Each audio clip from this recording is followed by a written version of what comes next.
When a house is constructed or any type of structure is built, it's not just the four walls and the ceiling that you see.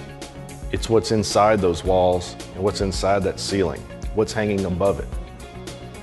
Right now, just in here, I can look at the lights and I know I've got electrical wires going to those lights.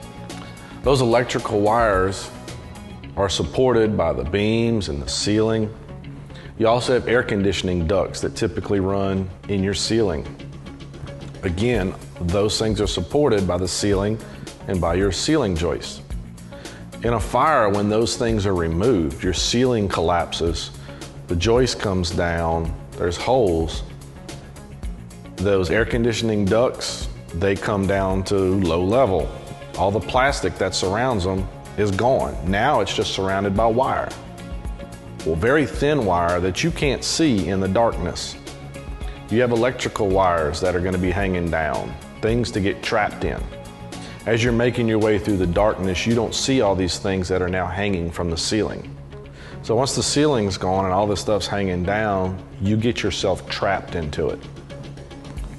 Plenty of times I've been in a house and as I'm moving through, I can feel something wrapped up on my foot. I can't see it, I just feel that something's tugging on my foot. When I go back, I'll use my hands, I'll wrap around it, find what it is, figure out how to get it off of me so I'm no longer trapped.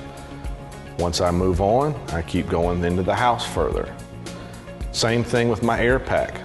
Right? If I'm crawling on my hands and knees, that air bottle on my back is a real easy target to hang up on low-lying wires. I'll feel it tugging on my pack. Once I do that, I'll back up a couple feet, twist, get a different position, and keep moving forward. I'll teach the guys how to do that in training. So yes, we'll take ropes and stuff, we'll wrap up their body parts as they're moving along until it tightens up around them, and then they'll realize something's wrong. We hang things down, we droop it through the exercise so that they hang up on it and they can figure out how to get out of it. The other thing that it does, again, I cannot stress enough, it's the mental aspect.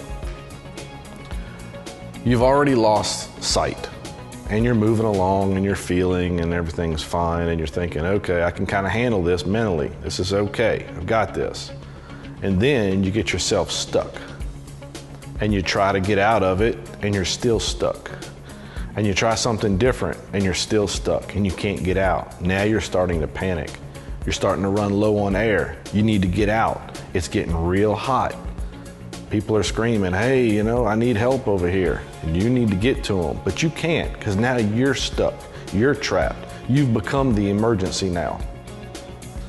We push them mentally at that point so they know how to get out of those situations, how to control their emotions.